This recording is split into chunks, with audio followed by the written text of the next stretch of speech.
आइए, सुनिए, देखिए, समझिए सनातन सत्य।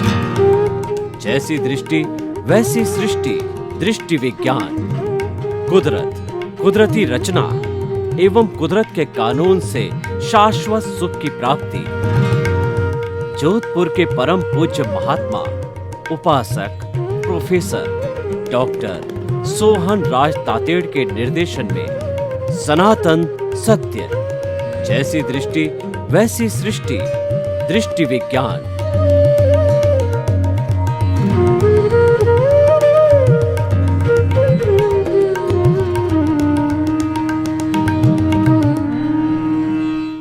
आत्मविज्ञान में आप सभी का हार्दिक स्वागत है, अभिनंदन है, सत्कार है।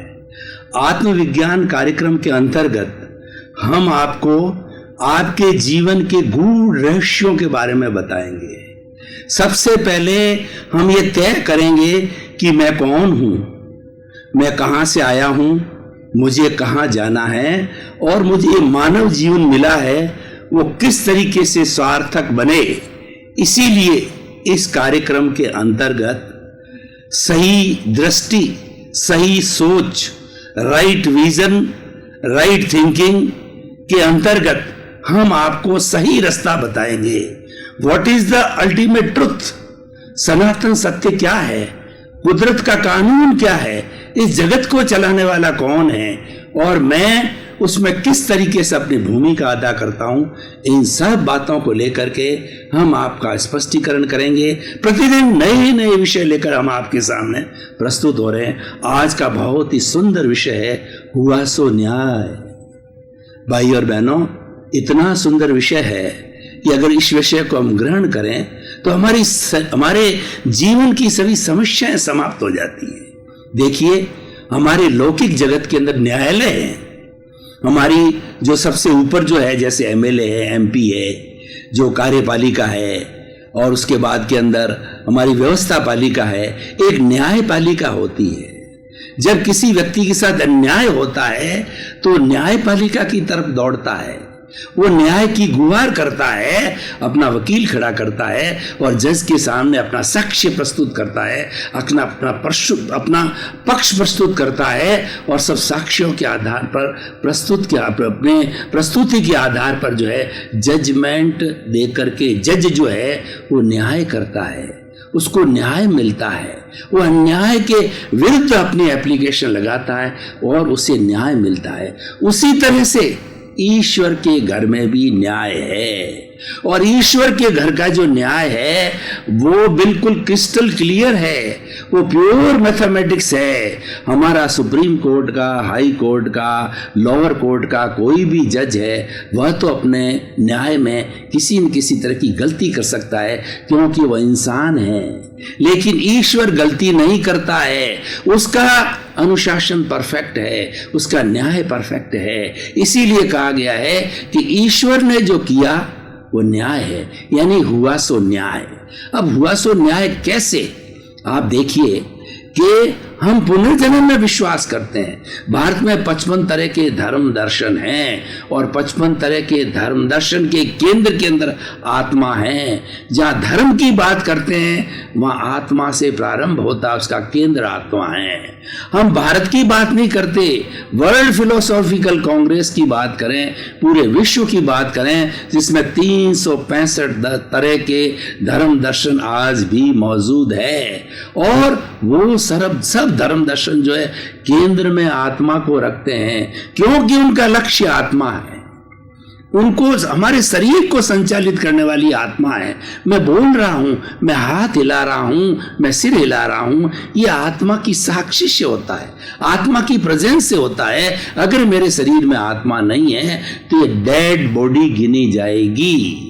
इसीलिए हम ये मान सकते हैं इसके अंदर सुप्रीम ऑथोरिटी है, वो हमारी सोल है। इसीलिए हमने विषय लिया है साइंस ऑफ सोल।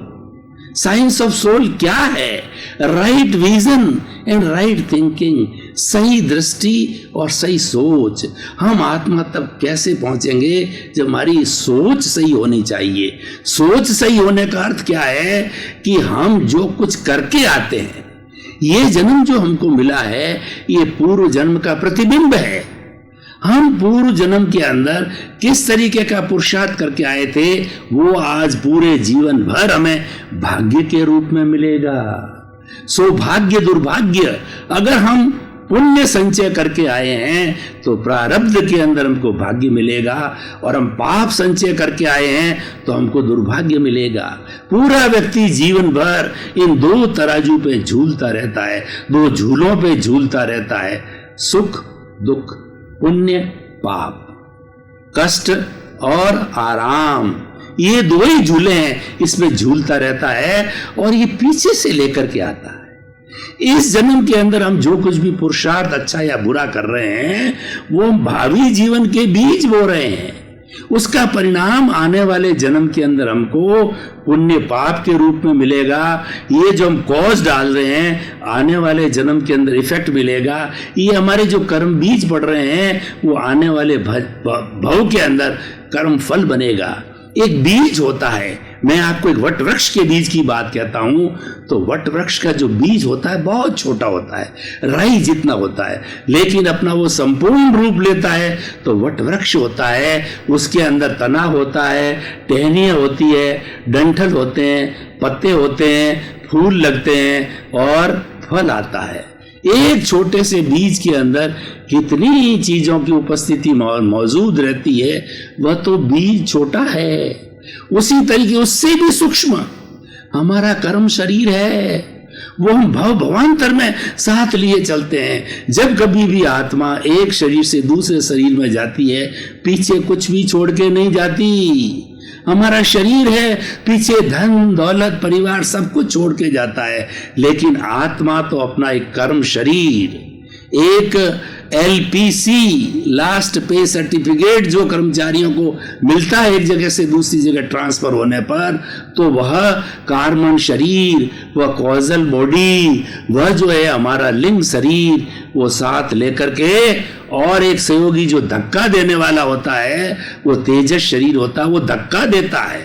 देखिए दो चीजें, जब मनुष्य एक शरीर छोड़ता है तो आत्मा अकेली नहीं जा सकती, क्योंकि आत्मा अक्रिया है। अक्रिय करने वाले को धक्का देने वाला चाहिए।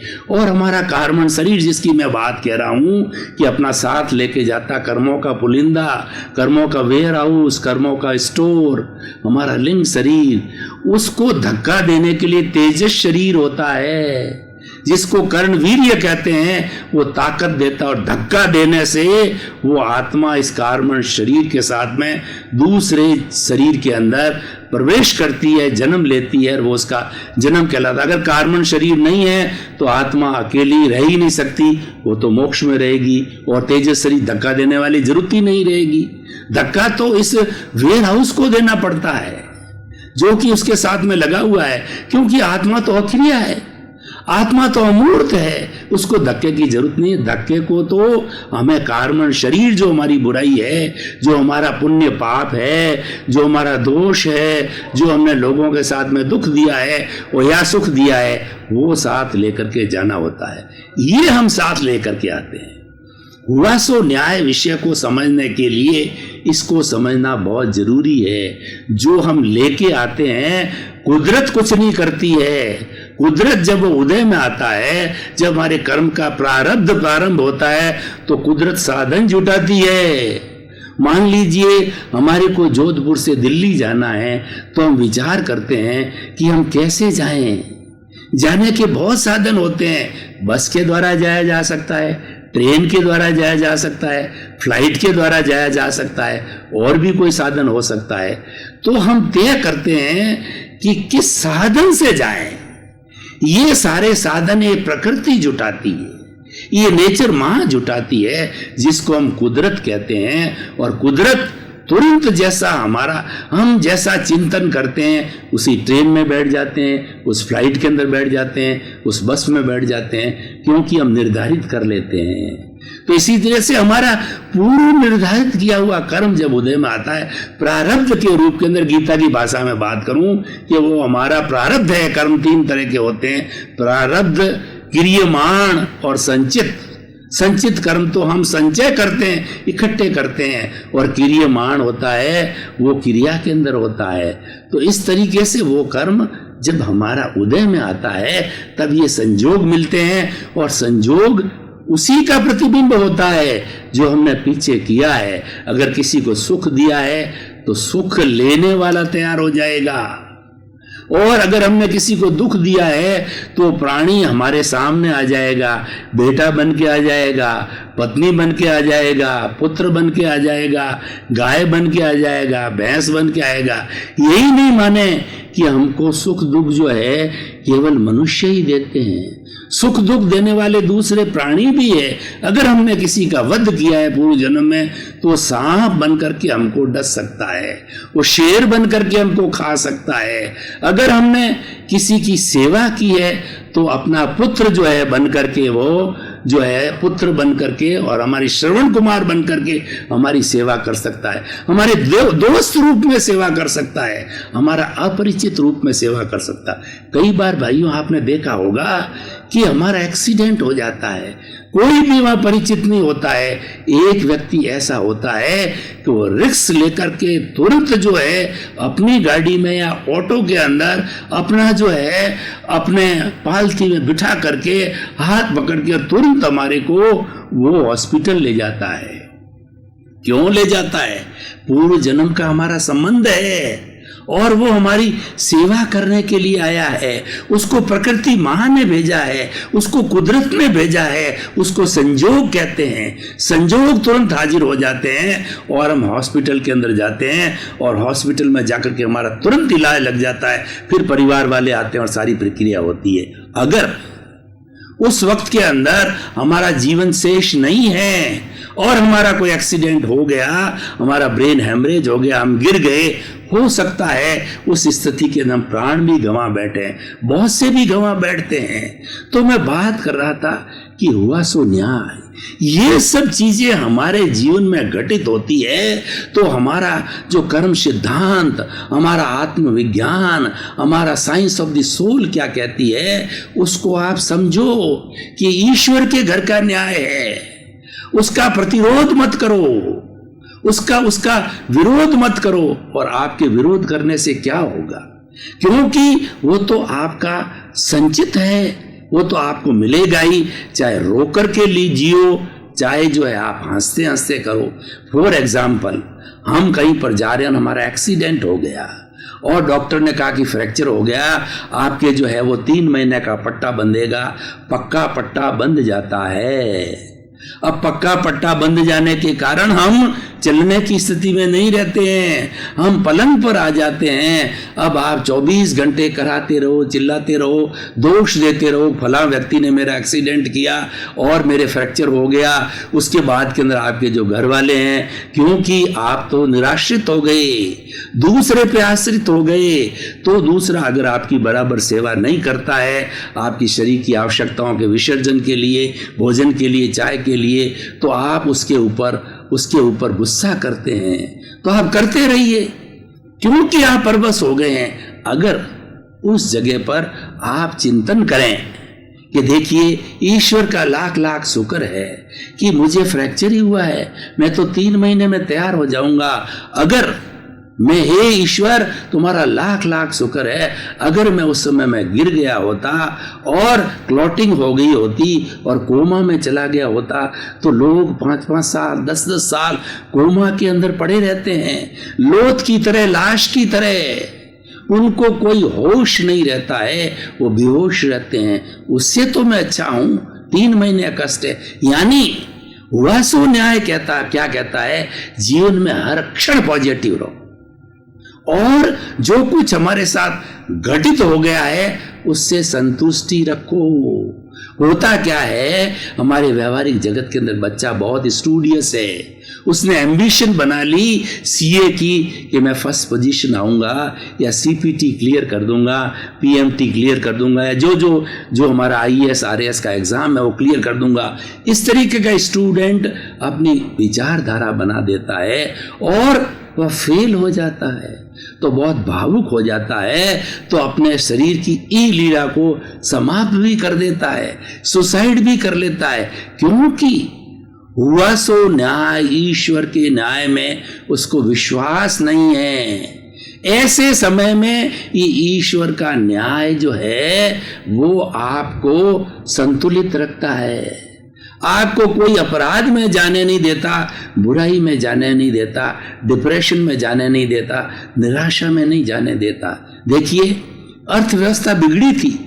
अमेरिका जैसे धनाढ्य देशों की बहुत बड़ी बड़ी बैंकों के जो है वो दिवालिया हो गई थी, लेकिन हिंदुस्तान जो एक गरीब देश है, उस देशों में, उस देश के अंदर हुआ सो न्याय हमारे ब्लड में है, हमारे डीएनए में है, हम ईश्वर में आस्था रखते हैं। तो हमने क्या किया कि उस दुख को शेयर कर दिया। हमने जो है हमारे पुराने जो ट्रेडिशंस थे, हमारे जो सेविंग के ट्रेडिशंस थे, उनका उपयोग चालू कर दिया।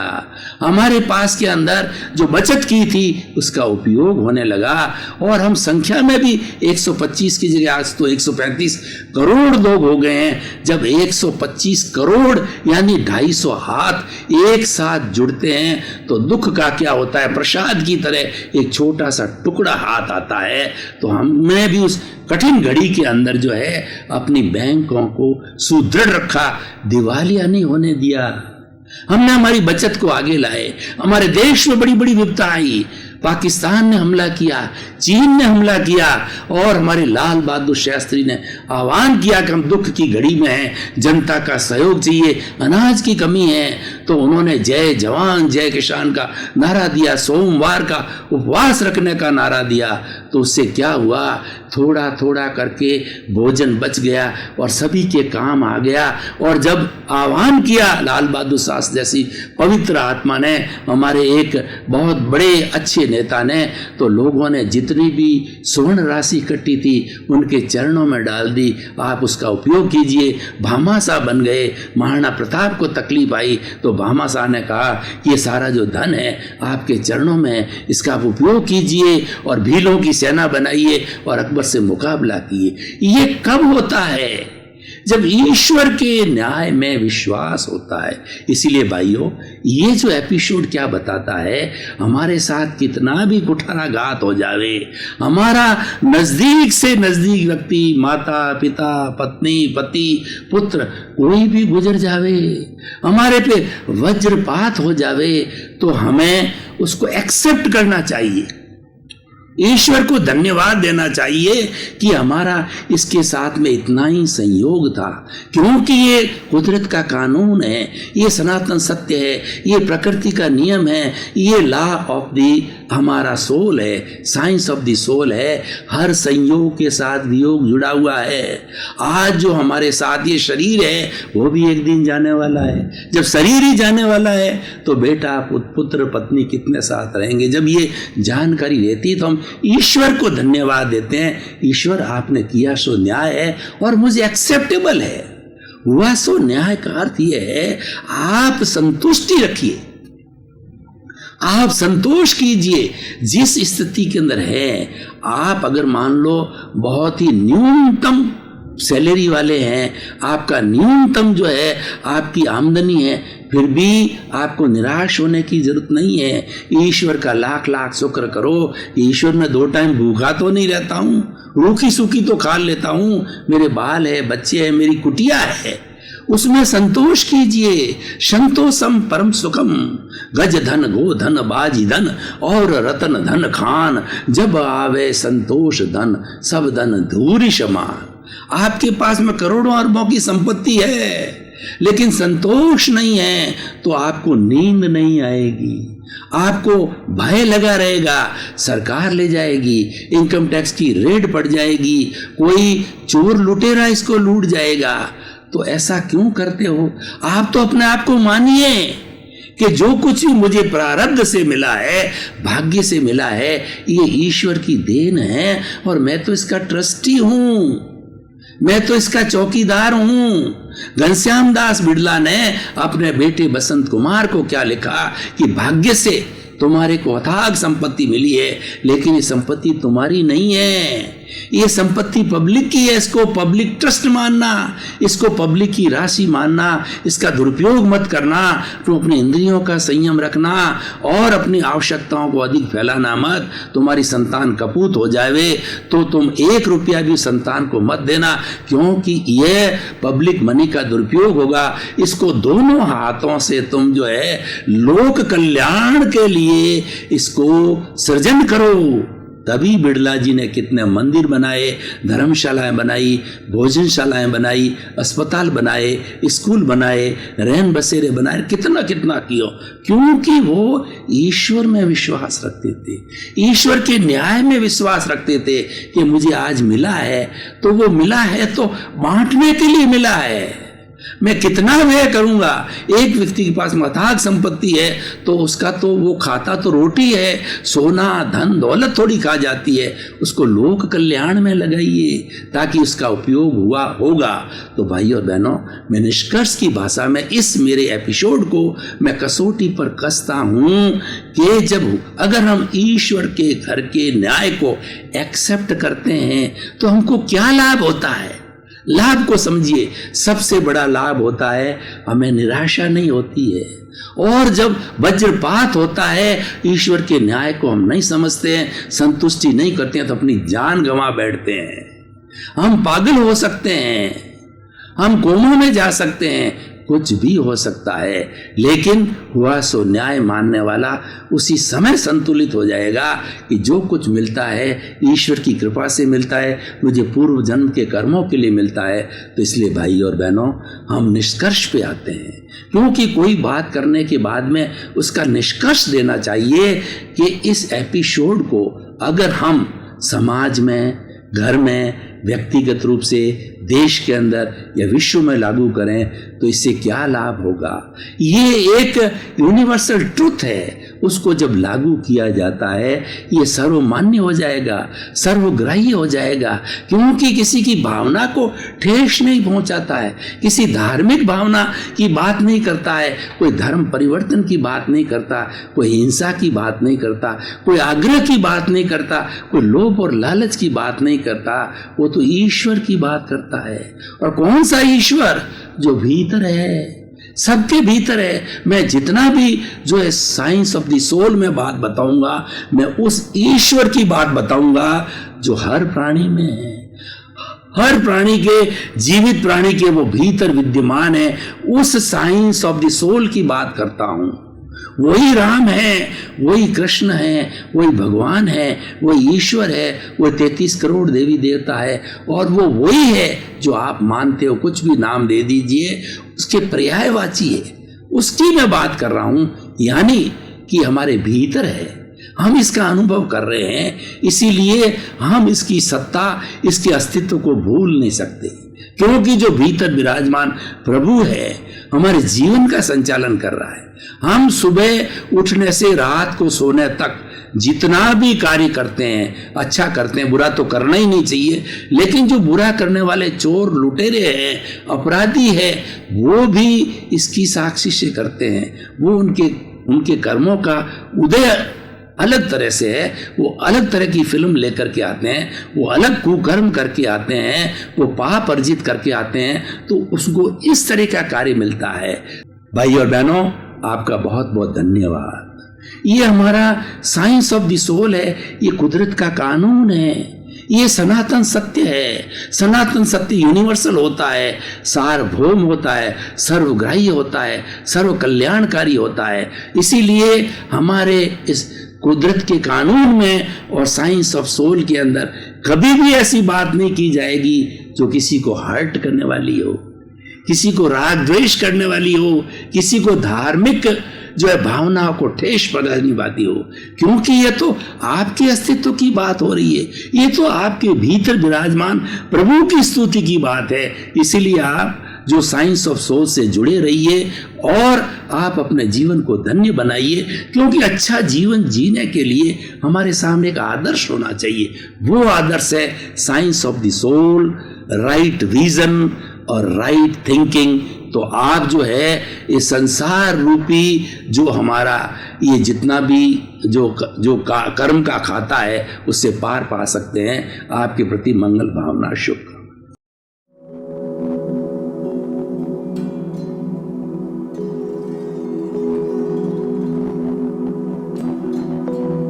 एक ऐसा अंतर्राष्ट्रीय ख्याति प्राप्त मानव जो गुरु प्रेरणा से पिछले 20 वर्षों से वानप्रस्थ जीवन जीते हुए 24 घंटे मानवता की सेवा में संलग्न है।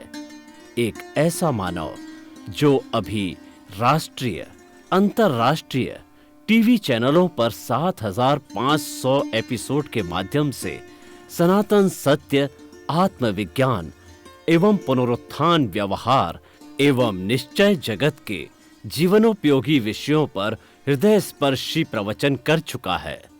उस मानव का नाम है महात्मा उपासक प्रोफेसर डॉक्टर सोहन राज तातेड़।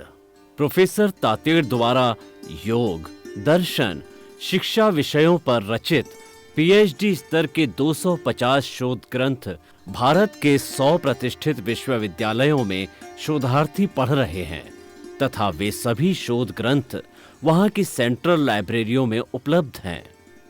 महात्मा सोहन राज ने अभी तक हजारों स्कूलों, कॉलेजों, विश्वविद्यालयों एवं संस्थाओं में सेमिनार, वर्कशॉप, कैंप लगाकर लाखों विद्यार्थियों को योग, दर्शन, शिक्षा का प्रशिक्षण देकर उन्हें सुसंस्कारित किया।